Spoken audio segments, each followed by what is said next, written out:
Salam, gəlin birbaşa məsələyə keçək. Şəbəkə marketinqində niyə bu qədər çox insan uğursuz olur? Yəni, səbəb nədir? Səbəb demək olar ki, hamının etdiyi tək bir fundamental səhvdir.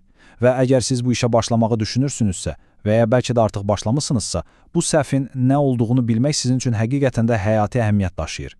Gəlin birlikdə aydınlaşdıraq ki, bu böyük səhv nədir?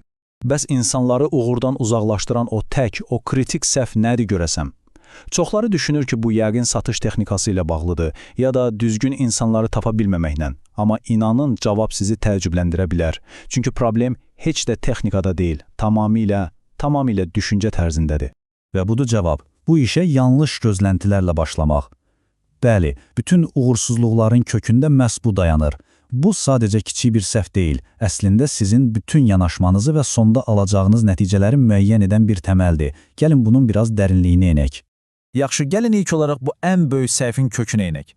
Yəni, yanlış gözlənti deyəndə biz tam olaraq nəyi nəzərdə tuturuq və bu düşüncə tərzi niyə sizin uğur qazanmağınıza ən böyük əngəldir? Deməli, əsas məsələ budur. İnsanlar bu işə bir gecədə zəngin olmaq ümidi ilə başlayırlar. Elə bilirlər ki, bu bir sehirli çubuqdur ya da real zəhmət tələb etməyən bir loto bileti. Amma reallıq bilirsiniz ki, tamamilə fərqlidir və bu cür düşüncə tərzi demək olar ki, həmişə məyusluqla nəticələnir. Yaxşı, bəs bu sürətli nəticə gözləntisi həyatımızın digər sahələrindəki reallıqlarla necə ziddiyyət təşkil edir? Gəlin bir anlıq zamanın reallığına baxaq. İndi görəcəyiniz bu müqayisə düşüncə tərzimizdəki o qəribəliyi tam çılpaqlığı ilə üzə çıxaracaq. Bir anlıq düşünün. İnsanlar 65 yaşında təqaüdə çıxa bilmək üçün heç bir sual vermədən tam 40 il başqası üçün işləməyə razı olurlar. 40 il. Bu, cəmiyyətdə tamamilə normal qəbul edilən bir öhdəlikdir. Elə deyilmi? Ya da gəlin təhsilə baxaq. Sadəcə bir universitet diplomu, bir kağız parçası əldə etmək üçün 4 il boyunca hər gün dərsə gedib gəlməyi, imtahanlara hazırlaşmağı qəbul edirik. Tam 4 il. Hətta şəxsi hədəflər belə. Məsələn, arıqlamaq və ya fit bir bədənə sahib olmaq kimi bir məqsəd üçün illərlə davamlı idman və pəhriz tələb olunduğunu bilirik və bunu da normal qarşılayırıq. İndi isə gəldik ən maraqlı məqama.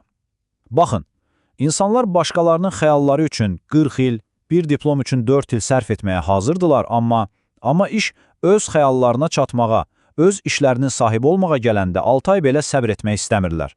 Bu ziddiyyət o yanlış gözləntinin ən bariz, ən aydın nümunəsidir.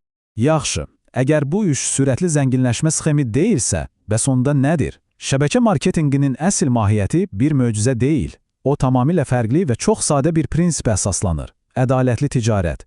Gəlin bu modelin həqiqətən necə işlədiyini anlayaq. Bilirsiniz, şəbəkə marketinqi bəlkə də mövcud olan ən ədalətli ticarət modellərindən biridir. Niyə? Çünki burada heç bir qısa yol, heç bir möcüzə yoxdur. Sizin qoyduğunuz zəhmət birbaşa olaraq əldə etdiyiniz nəticəyə çevrilir. Qısacası, nə əksəniz, onu da biçərsiniz. Bu qədər sadə. Bəs bu işə real biznes kimi yanaşmaq nə deməkdir? Əgər ciddi qazanc əldə etmək istəyirsinizsə, yol xəritəniz bu 4 addımdan ibarətdir. Birincisi, qaydaları dərindən öyrənin. İkincisi, özünüzü dayanmadan təkmilləşdirin. Üçüncüsü, bu işə çox ciddi yanaşın. Və nəhayət, bəlkə də ən vacibi, səbirli olun. Unutmayın, heç bir real uğur bir gecədə əldə edilmir. Və beləcə, sonda hər şey sizin verəcəyiniz tək bir qərara bağlıdır. Sizin bu işə olan yanaşmanız onun nəticəsini 100% müəyyən edəcək. Qarşınızdakı bu fürsət sizin üçün sadəcə bir hobi, yoxsa ciddi bir ticarətdir. Gəlin bu iki yola aydın şəkildə baxaq. Əgər siz bu işə sadəcə anlıq bir həvəs, yəni bir hobbi kimi baxsanız, nəticə bəllidir. Hobbidən pul qazanmaq olmaz. Amma əgər ona ciddiyyətlə, səbirlə və uzun müddətli bir öhdəlik kimi yanaşsanız, o zaman ciddi maliyyə qazancları əldə etmək tamamilə mümkündür. Görürsünüz, seçim tamamilə sizin düşüncə tərzinizdədir. Beləliklə, söhbətimizin sonuna gəldik. Unutmayın, bu, nə versən, onu alarsan ticarətidir. İndi sual birbaşa sizədir. Siz bu işə nə verməyə hazırsınız? Anlıq bir həvəs, yoxsa gələcəyinizi quracaq ciddi bir zəhmət və səbir? Verəcəyiniz cavab alacağınız nəticəni tamamilə müəyyən edəcək.